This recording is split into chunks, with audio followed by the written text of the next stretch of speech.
السلام علیکم very good morning, welcome to new Pakistan. میں ہوں آپ کے ساتھ انوار خاور۔ امید کرتے ہیں کہ آپ سب خیریت سے ہوں گے۔ ناظرین، سب سے پہلے ہم بات کریں گے خواتین پر تشدد اور ہراسمنٹ کے واقعات آئے دن رپورٹ ہو رہے ہیں، جس کی تفصیل ہم آپ کے ساتھ اپنے پروگرامز میں بھی شیئر کرتے ہیں، اور آئے روز ہم دیکھتے ہیں کہ اس طرح کے واقعات اب روٹین کا حصہ بن چکے ہیں۔ کل بھی ہمارے پروگرام میں ASP صاحبہ موجود تھیں، ان سے بھی ہم نے تمام معاملات ڈسکس کیے تھے کہ خواتین پر اگر تشدد ہوتا ہے اور ہراسمنٹ کے واقعات ہوتے ہیں تو پھر اس کو کہاں پر رپورٹ کر سکتی ہیں، اپنی کمپلین کہاں پر درج کرا سکتی ہیں۔ ایسے ایک افسوسناک واقعہ ہے جو کہ کل بھی پیش آیا ہے، جو ہم آپ کے ساتھ شیئر کرنے جا رہے ہیں۔ معروف اینکر ہیں جن کا نام ہے عائشہ جہاں زیب صاحبہ، ان پر بھی ان کے خاوند کی جانب سے تشدد کیا گیا ہے، جس کے بعد انہیں حراست میں بھی لے لیا گیا ہے۔ نیو کی اسکرین پر آپ کچھ مناظر بھی اس وقت ملاحظہ کر رہے ہیں، کتنی بے دردی سے ان پر تشدد کیا گیا ہے، اور اب ان کی کمپلین کے بعد ان کے جو شوہر ہیں ان کو اریسٹ بھی کر لیا گیا ہے۔ ان کا یہ بتانا ہے کہ تشدد کا یہ جو واقعہ ہے یہ 2 روز پرانا ہے، اور اس واقعے کے بعد اب پولیس بھی حرکت میں آئی ہے اور اس کے خلاف ایکشن بھی لے لیا گیا ہے۔ لیکن اب دیکھنا یہ ہے کہ اگر پڑھی لکھی اور ورکنگ ویمن جو خواتین میڈیا پر بھی آ رہی ہیں، پڑھی لکھی بھی ہیں، اپنے رائٹس کے حوالے سے بھی جانتی ہیں، اگر ان کے ساتھ ایسا سلوک ہو رہا ہے تو معاشرے میں بہت سی خواتین ایسی ہیں جو کہ کم علم بھی ہیں، جو پڑھی لکھی بھی نہیں ہیں اور صرف گھر کے ہی کام کاج کرتی ہیں، ان پر کتنا ظلم و ستم کیا جاتا ہوگا۔ اس حوالے سے ہم نے ایک سیگمنٹ بھی ڈیزائن کیا ہے، اس پر بھی مزید بات کریں گے۔ ابھی شامل کرتے ہیں top stories. World population day, Pakistan کی بڑھتی آبادی اور کم ہوتے وسائل۔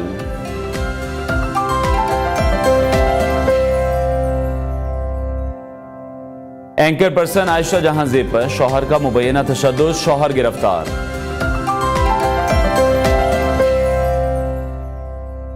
نیند کی کمی کو آسان گھریلو قدرتی علاج کی مدد سے ختم کریں۔ اور آپ کو بتائیں گے ورزش ہڈیوں کو کمزور ہونے سے بچانے میں کیسے مددگار ہوتی ہے۔ اور سب سے پہلے آج ہم بات کرنے جا رہے ہیں ورلڈ پاپولیشن ڈے کے حوالے سے۔ تو کیا ہم سب یہ جانتے ہیں کہ دنیا میں جو آبادی ہے اور جو وسائل ہم دیکھ رہے ہیں اس میں عدم توازن کے باعث بھی ہر 1 منٹ میں 11 افراد ایسے ہیں جو کہ موت کے منہ میں چلے جاتے ہیں۔ اسی حوالے سے ورلڈ پاپولیشن ڈے بھی منایا جاتا ہے، اور آپ کو بتاتے چلیں کہ ہر سال 11 جولائی کو پوری دنیا میں آبادی کا عالمی دن منایا جا رہا ہے، تاکہ آبادی کی رفتار کو قابو میں رکھنے کے لیے جو آگاہی مہم ہیں اور جو شعور ہے اس حوالے سے وہ بھی پیدا کیا جا سکے۔ جیسا کہ ہم سب جانتے ہیں کہ آبادی کے حوالے سے پاکستان اب 5ویں نمبر پر موجود ہے، جو کہ پاکستان کے لیے بھی ایک الارمنگ سچویشن ضرور ہے، کیونکہ ہماری آبادی بھی روز بروز بڑھتی جا رہی ہے اور وسائل جو ہمارے ہیں وہ کم ہوتے جا رہے ہیں۔ اس حوالے سے جو ورلڈ پاپولیشن ڈے ہے وہ آج پاکستان میں بھی منایا جا رہا ہے، مختلف سیمینارز کا بھی انعقاد کیا جا رہا ہے، اور بہت سی ایسی آگاہی مہم ہیں جس کا آغاز بھی کیا جاتا ہے، کیونکہ پاکستان کی آبادی بھی انتہائی تیز رفتاری سے بڑھ رہی ہے اور ماہرین اس پر اپنی تشویش کا اظہار بھی کر رہے ہیں۔ اسی حوالے سے مزید بات کریں گے۔ DG پاپولیشن ڈپارٹمنٹ سمن رائے صاحبہ نے ہمیں جوائن کیا ہے۔ سمن صاحبہ، بہت شکریہ آپ کے وقت کے لیے۔ سب سے پہلے تو اس دن کی امپورٹنس کے حوالے سے ہم آپ سے جاننا چاہیں گے۔ 11 جولائی ایک عالمی یوم آبادی کے طور پہ سیلیبریٹ کیا جا رہا ہے، and it is being celebrated since 1989، جب یونائٹڈ نیشن فیلڈ کی آبادی بہت تیزی سے بڑھی، اور اس کے ساتھ جڑے ہوئے بہت سارے ایسے ایشوز ہیں جن پہ اویئرنیس کریٹ کرنے کی ضرورت ہے۔ سو اس سال یونائٹڈ نیشنز نے اس کے لیے ایک بہت اچھی تھیم دی ہے۔ ویسے ہر سال یہ ایک نئی تھیم آتی ہے، لیکن اس دفعہ کی theme is all about the inclusive power of data, so that everyone is counted and no one is left behind, so that we can have an equitable and prosperous future for all. ٹھیک ہو گیا۔ تو یہ جو ایک tag line میں بھی بچپن سے سنتے آ رہا ہوں کہ سب سے پہلے بچے 2 ہی اچھے، یہ اب کتنی امپورٹنٹ ہو چکی ہے اب پاکستان کے لیے خاص طور پر، کیونکہ 5ویں نمبر پر ہم آ چکے ہیں، اور پھر جب ہم وسائل کی طرف دیکھتے ہیں تو ہمارے پاس اتنے وسائل نہیں ہیں اتنے لوگوں کو کیٹر کرنے کے لیے۔ You are absolutely right. Pakistan اس وقت آبادی کے اعتبار سے 5ویں نمبر پہ ہے، اور ہمارے سے اوپر جتنے ممالک ہیں وہ خیر اکنامک جائنٹس ہیں، لیکن we are also struggling on that front. لیکن ایک اچھی بات یہ کہ 60% Pakistani population comprises of youngsters, so if we are still able to reap the benefit of the youth dividend, then we can also prosper on this front as well. ٹھیک ہے، لیکن جس رفتار سے ابھی ہماری تعداد بڑھ رہی ہے اس کے کیا نقصانات ہو سکتے ہیں؟ جیسے کہ ماہرین بھی کہہ رہے ہیں کہ یہ کوئی اچھی چیز تو نہیں ہے پاکستان کی، جس طرح سے اکانومی کے بھی حالات ہیں۔ یو آر رائٹ، کیونکہ ہم لوگ اس وقت ہائی برتھ ریٹ ایکسپیکٹ کر رہے ہیں، ایکسپیرینس کر رہے ہیں، کیونکہ اس وقت پاکستان کا جو ریٹ ہے وہ ہے 2.55، اور ٹوٹل فرٹیلیٹی ریٹ از 3.4، اور ان سب کو کم کرنے کے لیے ہمیں کانٹرسیپٹیو کی پریویلنس ریٹ کو ہائی کرنے کی ضرورت ہوتی ہے, وچ از اگین ویری لو ان پاکستان. اور آئی تھنک کہ ان تمام فرنٹس پہ ہم کمیونٹیز کی سپورٹ سے کچھ بہتر کارکردگی دکھا سکتے ہیں. ٹھیک ہے. اچھا, شہروں میں تو پھر ہم دیکھتے ہیں اس حوالے سے کافی آگاہی بھی ہوتی ہے, اگر کچھ مہم بھی چلائی جا رہی ہیں تو ہمیں سائن بورڈز نظر آ جاتے ہیں, بل بورڈز نظر آ جاتے ہیں, لیکن دیہاتوں پہ پھر ہم دیکھتے ہیں کہ جہاں پر سب سے زیادہ ضرورت ہے, جہاں پہ ان چیزوں کا رجحان نہیں ہے, فیملی پلاننگ جہاں پر اس کا ایک آئیڈیا ہی کسی کو نہیں ہے, وہاں پر جو کمی ہے اس کو کیسے پورا کریں گے؟ I think population welfare department کو یہ کریڈٹ جاتا ہے کہ ہم رورل اور اربن سب کمیونٹیز کے لیے بیک وقت کام کریں. تو اس وقت پورے پنجاب میں ہمارے 2100 ویلفیئر سینٹرز ہیں, بالکل ڈور اسٹیپ کے لیول پہ فیملی پلاننگ کی سہولیات مہیا کی جا رہی ہیں, کیمپس بھی کر رہے ہیں, موبائل یونٹس بھی بہت ایکٹیو ہیں. اس کے علاوہ 129 فیملی ہیلتھ کلینکس ہیں جو کہ تمام میجر ہاسپٹلس میں اسٹیبلشڈ ہیں, اور پھر we have thousands of outreach staff جو آپ کو اویئرنیس دینے کے لیے ہر وقت کوشاں ہیں, گھر گھر جا رہے ہیں اویئرنیس کریٹ کرنے کے لیے, اور ولیجز میں بھی اسی طرح سے ہم کام کر رہے ہیں. ٹھیک ہے. اچھا, ایک ہماری عوام میں تاثر بہت زیادہ ہے کہ جتنے زیادہ گھر میں لوگ موجود ہوں گے اتنے کمانے والے ہاتھ بھی زیادہ ہوں گے. جتنی مہنگائی ابھی بڑھ چکی ہے تو جیسے کوئی ذمہ داری کی بات کر لیں یا خاندان کے جو دیگر افراد اگر وہ کام کریں گے تو پیسہ ایک ہی گھر میں آئے گا. اس سوچ کی وجہ سے بھی آپ کو لگتا ہے کہ آبادی بہت بڑھ رہی ہے؟ آئی تھنک آبادی بڑھنے کے ہمارے کلچر کے حساب سے بہت سارے فیکٹرز ہیں, but it is also one of the factor جو کہ آپ ذہنی ایک پسماندگی کہہ سکتے ہیں. اس کے لیے ہم لوگ سوشل بیہیویئر چینج کمیونیکیشن کی کیمپینز رن بھی کر رہے ہیں, اور ایس پی سی سی آپ کو پتہ ہے ایک بہت کمپریہنسو ڈسپلن ہے جس میں میڈیا کی سپورٹ بہت امپورٹنٹ ہوتی ہے. So one of the reason that I am sitting here today and thanks to you and Neo TV, that is also to create an awareness into people's minds. ٹھیک ہے. اچھا, جس طرح سے اب یہ تمام چیزیں ہیں, پھر ماں اور بچے کی صحت کے حوالے سے بھی بات ہوتی ہے, اس پر فیملی پلاننگ کی بات ہوتی ہے, اس کے بعد بہت سی ایسی بیماریاں ہیں, انفیکشنز ہیں, مانے حمل کی اگر ہم بات کریں, دوسرے طریقوں کے بارے میں بھی پھر لوگوں کو آگاہی کے لیے تمام جو سٹیپس ہیں اس کو پورا کیا جا رہا ہے. جی ایبسلیوٹلی, ہمارے جتنے بھی انپٹس ہیں سب فری آف کاسٹ ہیں, گورنمنٹ کی طرف سے ہیں, لوگوں کے لیے ہیں. So I would urge everyone کہ وہ خاندانی منصوبہ بندی کے طریقوں پہ عمل کریں, مؤثر طریقوں پہ عمل کریں گے, مؤثر طریقے سے اسٹاف موجود ہے تو ان کی اپنی زندگیاں خوشحال ہوں گی. ٹھیک ہے. تو آپ جب سے یہ پلاننگ, اب جیسے ڈی جی پاپولیشن کے طور پر آپ اپنے فرائض بھی سر انجام دے رہی ہیں, پراپر ایک ڈپارٹمنٹ بن چکا ہے, آپ کو کیا لگتا ہے کہ جب سے یہ ڈپارٹمنٹ بنا ہے تب سے کتنا کو ڈفرینس دیکھ رہے ہیں آپ پہلے کے معاملات میں اور اب میں؟ I think this is again a credit to the department کہ family planning جیسے taboo topic کو بہت successfully deal کر رہے ہیں in a country like Pakistan where even people are not welcoming it. تو ہم لوگ خیر total fertility rate کو decline side پہ لے کے جا رہے ہیں. تو اگر ہمیں کچھ decades کے ساتھ comparison کروں تو I think TFR is going down, but اس کو بہت تیزی سے نیچے جانا چاہیے. ٹھیک ہے. اچھا, اسی رفتار سے اگر یہ کہا جا رہا ہے کہ اگر ہماری آبادی بڑھتی ہے تو پھر مطلب جو نیکسٹ 33 سال ہیں اس میں ہماری آبادی پھر ڈبل ہو جائے گی. اسی طرح کی کچھ پرابلم ہم بنگلہ دیش میں بھی دیکھ رہے تھے, وہاں پر پھر گورنمنٹ نے سٹیپ ان کیا, تمام جو وہاں پر مذہبی حلقے تھے ان کی حمایت سے پھر اس تمام چیزوں کو کنٹرول کیا گیا, اور آج ہم دیکھ رہے ہیں بنگلہ دیش کس طرح سے اکنامکلی بھی گرو کر رہا ہے. آئی تھنک اگر ہم دنیا کے ممالک کے اوپر ایک نظر ڈالیں, کچھ ممالک اس وقت اس لیے پریشان ہیں like Japan and south Korea کہ ان کی آبادی بڑھ نہیں رہی ہے اور فرٹیلیٹی ریٹس بہت ڈراسٹیکلی نیچے گر گئے ہیں. اب ان کو ورکنگ ایج پاپولیشن چاہیے. سو ڈیموگرافک پالیسیز کی جب ہم بات کرتے ہیں تو فیملی پلاننگ ایک ٹول ہے گورنمنٹ کے ہاتھ میں کہ ادھر یو انکریز اور یو ڈیکریز اور you bring a balance between the resources and the growth of population. I think at Pakistan we really need to strike a balance between the resources and the population growth rate جو کہ ابھی بہت high ہے. ٹھیک ہے. اچھا, جیسے ہم اپنے نیبر کنٹریز کی بات کریں, بنگلہ دیش کی میں نے ایگزامپل دی, اسی طرح انڈیا کی جب ہم پاپولیشن دیکھتے ہیں وہ بھی بہت زیادہ ہے, ان کے بھی جو وسائل ہم دیکھتے ہیں, غربت, وہاں پر بھی کچھ ایسے بہت سے علاقے ہیں جو بہت پسماندہ ہیں. پھر جب ہم چائنا کی بات کرتے ہیں, خیر چائنا تو ترقی یافتہ ملک بن چکا ہے, تو ان تمام ممالک میں آپ کو لگتا ہے کہ پھر پاکستان کو اکنامیکلی بھی زیادہ آگے جانے کی ضرورت ہے؟ صرف یہی نہیں کہ ہم ایک ہی سیگمنٹ پر کام کرتے رہیں اور لوگوں کو کہیں کہ وہ فیملی اپنی کم رکھیں, وسائل زیادہ نہیں ہو سکتے. آئی تھنک دیکھیں پاپولیشن ایک بہت بڑا سورس ہے. جب بھی آپ نے ترقی کرنی ہوتی ہے آپ کو ایک ایبل باڈیڈ پاپولیشن تو چاہیے ہوتی ہے, اس کے بغیر ترقی بھی ممکن نہیں ہے.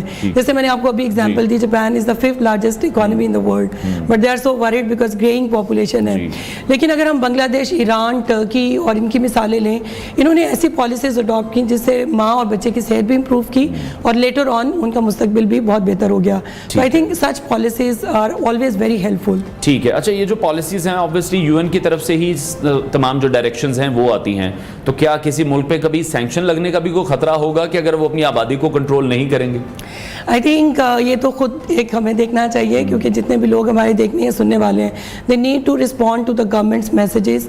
اور اگر اسمال فیملیز پہ جائیں گے, ہیلدی اسپیسنگ ہوگی بٹوین پریگنینسیز, خواتین خود ہیلدی رہیں گی تو آئی تھنک جن بچوں کو وہ لک آفٹر کرنا چاہتی ہیں they can do a better job. تو جیسے ابھی آپ نے پروگرام کے اسٹارٹ میں ڈومیسٹک وائلنس کی بات کی, domestic violence is also a source. وہاں پہ بچے زیادہ پیدا ہوتے ہیں بیکاز آف اپریشن, ڈپریشن, میں بھی ان کی ریسٹرکشنز لگ جاتی ہیں. تو we are talking about a prosperous society and I think everybody would wish to see Pakistan on a road to prosperity. ٹھیک ہے, اور جیسے کہ آپ نے بھی یہ کہا کہ ماں اور بچے کی بھی صحت اگر ٹھیک رہتی ہے تو پھر جو ہمارا ہیلتھ سیکٹر ہے اس پر بھی برڈن کم ہوتا ہے جو کہ پہلے ہی بہت زیادہ برڈنڈ ہے. بالکل, آئی تھنک صحت ایک ایسی چیز ہے میرے خیال میں کوئی ٹاپ 10 ڈیزیزز کہ وہ آپ کی سیلف کیئر سے ہی بہتر ہو جاتی ہیں. تو اٹ از امپورٹنٹ کہ ہم اویئرنیس کریٹ کریں. فیملی پلاننگ بھی اویئرنیس ہی کی ساری اور کمیونیکیشن کی گیم ہے. That's why we always stress کہ ہم سوشل بیہیویئر چینج کمیونیکیشن کو زیادہ سے زیادہ انشور کر سکیں. ٹھیک ہے, بہت شکریہ ڈی جی پاپولیشن ڈپارٹمنٹ سمن رائے صاحبہ, ہمارے ساتھ ان کانورسیشن تھی. رہے گی لیکن ورک آؤٹ کرنا ہم بھول جاتے ہیں, پھر اس کے بعد ہمیں کڈنی کی پرابلم ہوتی ہے, مطلب ایکنیز ہو جاتے ہیں فیس پہ اور اسکن ڈل ہو جاتی ہے. ریئیکشن وہ ظاہری بات ہے, جب وہ آپ اس کو اس طریقے سے یوز نہیں کریں گے تو 100% وہ آپ کو جو ہے سائیڈ افیکٹ دے گی. ٹھیک ہے, بہت شکریہ. فٹنس ایکسپرٹ انا طاہر ہمارے ساتھ ان کانورسیشن تھی. ناظرین بریک لیتے ہیں, بریک کے بعد آپ کو دوبارہ جوائن کریں گے.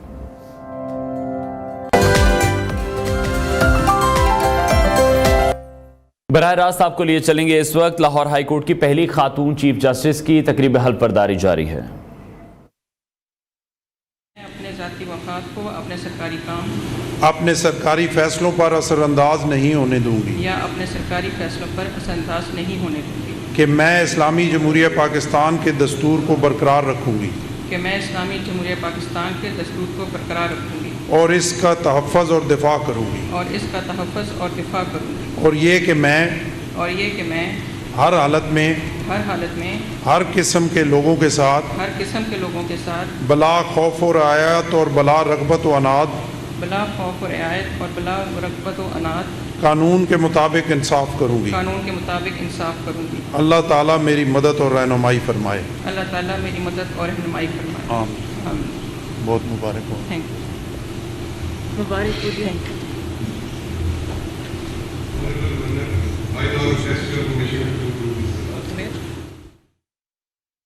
خاتون چیف جسٹس عالیہ نیلم کی تقریب حلف برداری کے مناظر آپ نیو کی اسکرین پر ملاحظہ کر رہے تھے. گورنر پنجاب سردار سلیم حیدر جسٹس عالیہ نیلم سے حلف لے رہے تھے. نیو کی اسکرین پر براہ راست مناظر اس وقت ملاحظہ کر رہے ہیں. وزیر اعلیٰ پنجاب مریم نواز شریف بھی تقریب حلف برداری میں اس وقت شریک ہیں. لاہور ہائی کورٹ کی پہلی خاتون چیف جسٹس ہیں جسٹس عالیہ نیلم, جن کی تقریب حلف برداری آپ نیو کی اسکرین پر ملاحظہ کر رہے تھے. گورنر پنجاب نے ان سے حلف لیا ہے اور اس تقریب میں سی ایم پنجاب مریم نواز شریف صاحبہ بھی موجود ہیں. اپڈیٹ کر رہے ہیں آپ کو ان لائیو مناظر کے حوالے سے. لاہور ہائی کورٹ کی پہلی خاتون چیف جسٹس عالیہ نیلم کی تقریب حلف برداری نیو کی اسکرین پر آپ نے ملاحظہ کی ہے. گورنر پنجاب نے ان سے حلف لیا ہے اور اس تقریب میں سی ایم پنجاب مریم نواز شریف صاحبہ بھی موجود ہیں. اور ناظرین, ورلڈ کپ میں شکست کے بعد قومی ٹیم اور مینجمنٹ میں سرجری کا عمل شروع ہو چکا ہے. قومی کرکٹ ٹیم کی سلیکشن کمیٹی سے وہاب ریاض اور عبدالرزاق کو فارغ کیے جانے کے بعد ٹیم کے مینیجر منصور رانا کو بھی عہدے سے ہٹا دیا گیا ہے. اور میڈیا رپورٹس میں یہ بات بھی سامنے آئی ہے کہ تینوں ٹورز میں ڈسپلن نام کی کوئی بھی چیز ٹیم میں نہیں دیکھی گئی ہے اور شکایات کی تصدیق کے بعد اب یہ فیصلہ کیا گیا ہے. اس سے پہلے پی سی بی نے وہاب ریاض اور عبدالرزاق کے سلیکشن کمیٹیوں سے الگ کرنے کی تصدیق کرتے ہوئے کہا کہ دونوں کی مین اور ویمن سلیکشن کمیٹی میں خدمات اب درکار نہیں ہیں.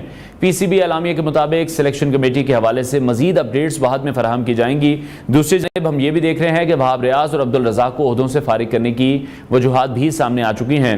ذرائع کا یہ بتانا ہے کہ وہاب ریاض اور عبدالرزاق نے کچھ کھلاڑیوں کی غیر ضروری طرفداری کی اور جن کھلاڑیوں کی حمایت کی گئی انہوں نے پرفارم ہی نہیں کیا. جن کرکٹرز کی ان دونوں نے حمایت کی, دیگر سلیکٹرز نے ان کی مخالفت کی تھی. ذرائع کا یہ بھی بتانا ہے کہ چیئرمین محسن نقوی نے تحقیقات مکمل کرنے پر اقدامات کا فیصلہ کیا ہے اور واضح ہے کہ قومی کرکٹ ٹیم کی سلیکشن کمیٹی میں 4 سابق کرکٹرز وہاب ریاض, عبدالرزاق, حسن شفیق اور محمد یوسف شامل تھے, جبکہ وہاب ریاض ٹیم کے سینئر مینیجر بھی تھے. وہاب ریاض اور رزاق کو سلیکشن کمیٹی سے ہٹائے جانے کے بعد شاہد آفریدی نے بھی رد عمل دیتے ہوئے کہا کہ ایمانداری کی بات ہے, یہ والی سرجری مجھے سمجھ میں نہیں آ رہی. World champion ship of legends کھیلنے کے لیے لندن میں موجود شاہد آفریدی نے میڈیا سے بات چیت کرتے ہوئے مزید کہا کہ اتنا کھلا چانس کسی بھی کپتان کو نہیں ملا، ورنہ جیسے ہی ورلڈ کپ ختم ہوتا ہے سب سے پہلے کپتان کے اوپر چھری پھیری جاتی ہے۔ انہوں نے کہا کہ ہم نے بھی کپتانی کی ہے، جیسے کہ یونس خان نے بھی کی ہے، مصباح الحق نے بھی کی ہے، لیکن کافی عرصہ ہو چکا ہے کہ بابر کو کافی چانسز مل چکے ہیں، لہٰذا اب ایک ہی دفعہ سرجری کی جائے اور جس کو بھی لے کر آ رہے ہیں اسے پورا ٹائم دیا جائے۔ تو یہ شاہد آفریدی کی طرف سے یہ بات کی گئی ہے کہ اب شاید بابر کو چانس نہیں دینا چاہیے، لیکن کپتان کے حوالے سے ابھی تک کوئی فیصلہ نہیں کیا گیا پاکستان کرکٹ بورڈ کی طرف سے۔ لیکن دوسری طرف جب چیف سلیکٹرز کی طرف ہم دیکھ رہے ہیں تو اس حوالے سے فیصلہ سامنے آ چکا ہے، کڑی تنقید کی جاتی رہی ہے وہاب ریاض پر بھی، عبدالرزاق پر بھی، کہ ان کی طرف سے جو سلیکشن تھی وہ ٹھیک نہیں کی گئی، اور جب اس تمام تر معاملے کو انویسٹیگیٹ کیا گیا ہے تو اس میں بھی یہی بات سامنے آئی ہے کہ ان دونوں سلیکٹرز کی طرف سے جن کھلاڑیوں کو شامل کرنے کے لیے کہا جاتا رہا وہ ہی پرفارم نہیں کر سکے۔ اسی حوالے سے مزید بات کریں گے اسپورٹس اینالسٹ سید محمد اویس نے میں جوائن کیا۔ اویس بہت شکریہ آپ کے وقت کے لیے۔ اویس، لالا تو کہہ رہے ہیں کہ انہیں یہ والی سرجری کی سمجھ ہی نہیں آ رہی ہے، وہ کہہ رہے ہیں کہ جب بھی ورلڈ کپ ختم ہوتا ہے ہمیشہ چھری کپتان پر ہی پہلے پھیری جاتی ہے، لیکن یہ تو سلیکٹرز کو فارغ کر رہے ہیں، کیپٹنسی کے حوالے سے پی سی بی ڈیسیجن نہیں لے رہا، یہ لالا کہہ رہے ہیں۔ اور دیکھیں تو اچھی بات ہے، میں کہتا ہوں کہ اس دفعہ تکلیف ہوئی ہے، اگر دیکھی جائے تو ہمیشہ آپ کو پتا ہے کہ کپتان یا تو کوچ زیادہ رگڑے کے اندر جاتا ہے، پلیئر زیادہ رگڑے میں جاتے ہیں، جو اصل قصوروار پیچھے جو بیک سٹیج پہ بیٹھے ہوتے ہیں ان کو شاید اتنا زیادہ نہیں چھیڑا جاتا۔ پہلی دفعہ زندگی میں بڑے بکرے جو ان سے پاکستان کرکٹ بورڈ میں ذبح ہوتے ہوئے آپ کو نظر آ رہے ہیں۔ وہاب ریاض آپ کو پتا ہے 7 8 9 مہینے سے اگر ہم بات کریں، شاید اس سے زیادہ مہینے کی اگر میں بات کروں تو بہت لمبا انہوں نے ٹینیور پاکستان کرکٹ کے ساتھ گزارا ہے، اس کے ساتھ چیئرمین کے ساتھ بھی ان کے بڑے آپ کو پتا ہے قریبی اپنا لوگ کہتے تھے کہ ان کے اپنا قریبی وابستگی ہے، لیکن نظر آ رہا ہے کہ جس طریقے سے ایک سٹنگ آپریشن اس وقت شروع ہے، اور یہ سٹنگ آپریشن خالی پاکستان کرکٹ بورڈ کے اندر نہیں، یہاں تک کہ ڈومیسٹک سٹرکچر اور پھر جو نیچے آپ کے جو ریجنز بیٹھے ہوئے ہیں، آپ کی کلب کرکٹ ہے، وہاں تک یہ جانا چاہیے، کیونکہ ہمیشہ گراس روٹ لیول پہ ہی آپ کو پتا ہے کام کیا جاتا ہے، گراس روٹ لیول سے ہی آپ کو ٹیلنٹ جو ہے وہ پروموٹ کر کے آپ اوپر لے کے آتے ہیں۔ اچھی چیز ہے ایک جو آپ کو پاکستان کرکٹ بورڈ سے چیز واضح ہو چکی ہے کہ آنے والے وقتوں کے اندر بھی آپ کو ایک سٹنگ آپریشن کے اندر باقاعدہ نظر آئے گا کہ کون کون سے لوگ یہاں سے فارغ ہو رہے ہیں۔ پھر کل آپ کو رپورٹ کی بھی بات اگر کریں تو شاہد آفریدی نے جو بات کی بابر اعظم کی میں بات کروں تو اگر سپر سٹارز کی میں بات کرنا چاہوں، سٹارٹ سے اگر بات کریں تو 1992 کے ایک سپر سٹار آپ نے نکالے، اس کے بعد وسیم اکرم ایک سپر سٹار آپ کے سامنے نظر آئے، شاہد آفریدی کو آپ نے ایک سپر سٹار بنایا، اس کے علاوہ اب جا کے ایرا کے اندر بابر اعظم ہے، اس کے علاوہ تو ایسا کوئی آپ کو نام نظر نہیں آتا کہ جو بہت بڑا ایک امپیکٹ جو ہے دنیا کے اندر اس نے بنایا ہو۔ پاکستان کرکٹ کی بات کر رہا ہوں تو آپ کو اس چیز کو اگر آپ کی پرفارمنسز میں دیکھوں کہ جس وقت آپ لوگ ٹھیک ہے لیجنڈ آف دا گیم ہے، سارے معاملات ہیں، عزت بھی ہم ان کی کرتے ہیں، لیکن جب آپ کھیل رہے تھے تو آپ کی پرفارمنسز کا موازنہ کریں تو بہت سے پھر باتیں بعد میں نکلتی ہیں۔ اگر کپتانی کی بات کریں تو میں نے اس وقت بھی آپ کو ایک بات کی تھی کہ نہ میں اس وقت اس حق میں تھا کہ جس طریقے سے بابر اعظم کو اتارا گیا شاہین کو لے کے، اور شاہین کو اتار کے پھر بابر اعظم کو لے کے انسٹیبلٹی ہم نے خود پیدا کی ہے پاکستان کرکٹ کے ٹیم کے اندر۔ یہ وہی ٹیم ہے جس نے ورلڈ T20 کے اندر آسٹریلیا کے اندر فائنل تک رسائی حاصل کی تھی، اس سے پہلے آپ کو یاد ہو سیمی فائنل تک رسائی حاصل کی تھی۔ ڈاؤن فال کہاں سے آیا؟ ہم اس کے قصوروار ہیں، کیونکہ ہم نے اتنی انسٹیبلٹی پاکستان کرکٹ کے اندر پیدا کر دی کہ آپ کو پلیئرز کے اندر آپ نے اتنی نوک جھوک پیدا کی ہوئی ہے کہ ایک پلیئر اب دوسرے کے اوپر بھی شک کرنے لگ پڑا کہ یار یہ تو پیچھے تو نہیں بیٹھا ہوا تھا معاملات کے اندر مجھے خراب کرنے پہ۔ شاہین شاہ افریدی کی آپ کو پتہ ہے کہ رپورٹ کے اندر ابھی تک ایک چیز آ رہی ہے، تصدیق شدہ تو میں نہیں کہہ سکتا لیکن سنا ہے کہ رپورٹ آ رہی ہے کہ ان کا بھی بیہیویئر جو ہے وہ ایسا اچھا نہیں تھا پاکستان ٹیم کے اندر۔ تو سلو اینڈ اسٹڈی اب آپ کو نظر آئے گا ایک دو دن کے اندر۔ لیکن اویس اس مدعے پر بھی میں آؤں گا، شاہین والے پر میرا اگلا سوال بھی اسی حوالے سے تھا، لیکن پہلے شاہد آفریدی کی تھوڑی سی بات کر لیتے ہیں۔ اب ان پر بڑی تنقید کی جا رہی ہے کہ جس طرح کی سٹیٹمنٹس وہ دے رہے ہیں شاید ان کے ذہن میں کہیں نہ کہیں یہی ہے، سوشل میڈیا پر اب یہی تاثر بن رہا ہے کہ وہ بہت زیادہ انٹرسٹ لیتے ہیں ٹیم کے تمام معاملات میں، اور کہیں نہ کہیں ان کا امپیکٹ بھی رہتا ہے، شاہین کو کپتان بنوانے میں بھی رہا، اور دوبارہ بھی شاید کہیں وہ یہی چاہتے ہیں کہ شاہین ہی کیپٹن بنے۔ دیکھیں میں نے لاسٹ ٹائم ایک بات جو میں نے کی تھی شوز کے اوپر وہ یہ تھا کہ جس وقت آپ پاکستان کی کپتانی کی بات کرتے ہیں تو وہ ایک ڈفرنٹ بال گیم ہے، آپ کی باڈی لینگویج بالکل ڈفرنٹ ہوتی ہے۔ لیگ کرکٹ کی کپتانی کر کے لیگ کرکٹ کی کپتانی کے اندر آپ ٹورنامنٹس بھی جیت جائیں، لیکن اس کو میں انٹرنیشنل کے ساتھ نہیں جوڑنا چاہتا کیونکہ انٹرنیشنل کا پریشر بالکل ڈفرنٹ ہے، وہ آپ کو سامنے نظر آ رہا ہے۔ چاہے بابر اعظم کی بات کروں چاہے شاہین کی بات کروں، وہ پریشر جو ان سا تھا وہ آپ کو نظر آ رہا تھا یہاں پر. سب سے بڑا جو ایک ایشو ہمارے پاکستان کرکٹ کے اندر رہا ہے, چلے ایکس کرکٹرز کا تو معاملہ اپنی جگہ, آپ نے 30 بندے بلائے یہاں پر, اچھی بات ہے کہ آپ سجیشنز لے رہے ہیں, آپ دیکھ رہے ہیں کہ فیوچر کے اندر پاکستان کرکٹ کو کہاں پر ہم دیکھتے ہیں. لیکن اگر ان جو 30-35 ہم نے بندے بلائے تھے, اگر میں ماڈرن ڈے کرکٹ کی بات کروں تو پھر ماڈرن ڈے کرکٹ والا اس میں کون تھا جو کہ اسٹرائک ریٹ کو مینٹین کرنے کی بات کرے. جب ہم بات کرتے ہیں ماڈرن ڈے کی کیا ڈائڈرز اسکور ہو رہا ہے, یہ سارے اپنے اسپیشلسٹ ہیں اپنے ایرا کے, اور 50 اوورز کی بات کروں, لانگر فارمیٹس کی بات کروں, لیکن شارٹر فارمیٹس کی بات کروں تو ایز سچ کوئی زیادہ اسپیشلسٹ آپ کو نظر نہیں ہے جو 30-35 بندوں میں آپ نے ان سے ملاقات کی ہے. سلمان بٹ نے بھی ایک تجویز دی کہ آپ 5 ڈومیسٹک میچز پلیئر کو کھیلنے چاہیے پاکستان کو ریپرزینٹ کرنے سے پہلے. میں کہتا ہوں کہ پاکستان ریپرزینٹ کرنے سے پہلے ایٹ لیسٹ اس کے پاس اتنا زیادہ پروفائل ہو ڈومیسٹک کا تاکہ وہ پریشر انہیل کرنا جانتا ہو. رہا سوال شاہد افریدی کا, شاہد افریدی کی اگر آپ کو یاد ہو جب اس کا شاہین شاہ افریدی کپتان نہیں بنے تھے تو یہ چیز خالی شاہد افریدی سے نہیں, یہاں تک کہ کچھ فرینچائز سے بھی آپ کو پتہ شور مچنے سٹارٹ ہو گیا تھا کہ جی پاکستان کی کپتانی شاہین شاہ افریدی کو دے دینی چاہیے, وہ بڑے زبردست کپتان ہے جس طریقے سے وہ لے کے چلے ہیں. ایک ہمارا سب سے بڑا جو المیہ اس وقت ہو چکا ہے پاکستان کرکٹ میں, جو پاکستان سپر لیگ کی ٹیمز ہے خاص کر کے میں بات کرتا ہوں, بہت زیادہ ان کا انفلوئنس ہے پاکستان کرکٹ کے اوپر. 1-2 فرینچائزز کی بات کر رہا ہوں. پاکستان کرکٹ آپریشن, جب کرکٹ کی بات کریں, جب سٹنگ آپریشن کی ہم بات کریں تو کرکٹ بورڈ کے چیئرمین کو بھی یہ واضح کر دینا چاہیے کہ پاکستان ٹیم جو سی ہے وہ پاکستان کی ہے, فرینچائزز کا اس کے اندر عمل دخل نہیں ہونا چاہیے. پی ایس ایل آپ کی ہے, قابل احترام ہے, پی ایس ایل تک آپ رہیں, پاکستان کے اندر آپ دخل اندازی نہ کریں. یا آپ نے ایگزامپلس میں دے رہا ہوں, جا کے سوشل میڈیا پہ آپ اٹھا کے دیکھ لیں, آپ کا ایک لڑکا پرفارم کرتا ہے اس کو آپ اون کرتے ہو, آپ کا لڑکا پرفارم نہیں کرتا آپ اس کو ڈس اون کر دیتے ہو پکڑ کے. ٹھیک ہے, اویس وقت کی ہمارے پاس کمی ہے. جس طرح سے شاہین کے والے سے بھی ہم بات کر رہے تھے کہ جو حالیہ ٹورز ہوئے ہیں اس کے دوران کوچز اور مینجمنٹ سٹاف سے بھی ان کا جو برتاؤ تھا وہ اچھا نہیں تھا. لیکن دیکھیں ایکشن تو اس پر مینیجر کو لینا ہے جس میں وہاب ریاض بھی ہیں, تو شاہین آفریدی کے خلاف شاید کوئی ایکشن نہیں لیا گیا, یہی تو ان کی برطرفی کی وجہ تو نہیں بنی. دیکھیں وہاب ریاض کی میں نے کہا نا کہ اب جا کے خبریں نکل رہی ہیں کہ شاہین شاہ افریدی کا بیہیویئر بھی جو سا ہے وہ ایز سچ اچھا نہیں تھا. پھر اس کے بعد آپ کو پتہ ہے میں نے کہا نا کہ چیزیں انسٹیبلٹی ہم نے خود پیدا کی ہے, میں کسی کو اپنا وہ نہیں قصوروار کہوں گا.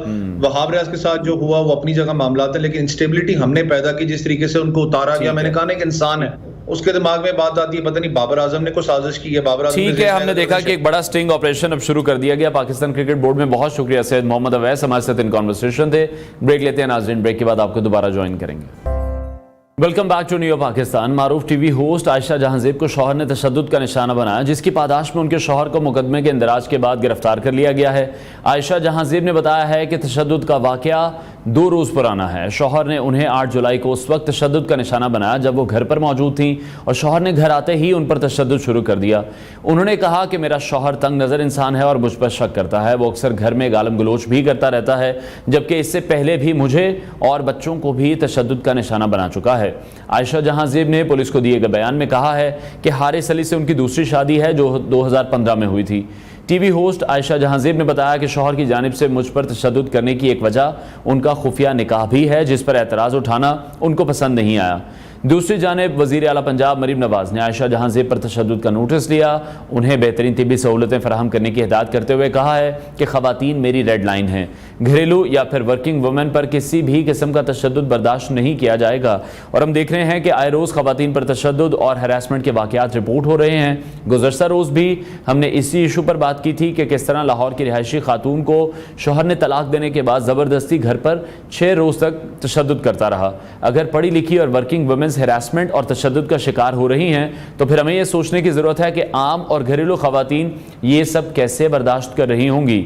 بہرحال آج کے سیگمنٹ میں ہم بات کریں گے کہ ایک مرد کی اس وقت کیا نفسیات ہوتی ہیں جب وہ کسی بھی خاتون کو تشدد کا نشانہ بناتا ہے, اور اس خاتون پر کیا گزرتی ہے اور کس طرح سے خواتین ڈپریشن کا شکار ہو جاتی ہیں. اسی ساری صورتحال پر بات کرنے کے لیے ہمارے ساتھ موجود ہیں ریلیشن شپ ایکسپرٹ ڈاکٹر طاہرہ رباب صاحبہ. ڈاکٹر صاحبہ بہت شکریہ آپ کے وقت کے لیے. آئے روز ہم دیکھ رہے ہیں کہ خواتین پر جو تشدد کے واقعات ہیں وہ بڑھتے چلے جا رہے ہیں. معاشرہ ہمارا کس طرف چل پڑا ہے, کوئی ڈر خوف نہیں ہے مرد حضرات کو بھی؟ آپ بالکل ٹھیک کہہ رہے ہیں کہ جیسے جیسے تعلیم اور اویئرنیس بڑھ رہی ہے ویسے ویسے ہم یہ وائلنس بھی بڑھتا ہوا دیکھ رہے ہیں. انفارچونیٹلی تعلیم اور شعور تو بڑھ رہا ہے, مگر اس کے ساتھ ساتھ جو بڑا ایک امپورٹنٹ ایلیمنٹ ہم مس کر رہے ہیں وہ یہ ہے کہ مینٹل ہیلتھ کی طرف ہمارا دھیان جو ہے وہ بہت کم ہے, ہم اس کے اوپر فوکس نہیں کر پا رہے. یوزلی وہ لوگ جو کہ وائلنس کرنا پسند کرتے ہیں یا وائلنٹ ہوتے ہیں, 2-3 چیزیں ان کی بڑی امپورٹنٹ ہوتی ہیں. ایک تو کچھ لوگ جو ہیں وہ ہمیں اپنی ہی انسیکیورٹیز کے ساتھ نظر آتے ہیں, جیسے عائشہ صاحبہ کے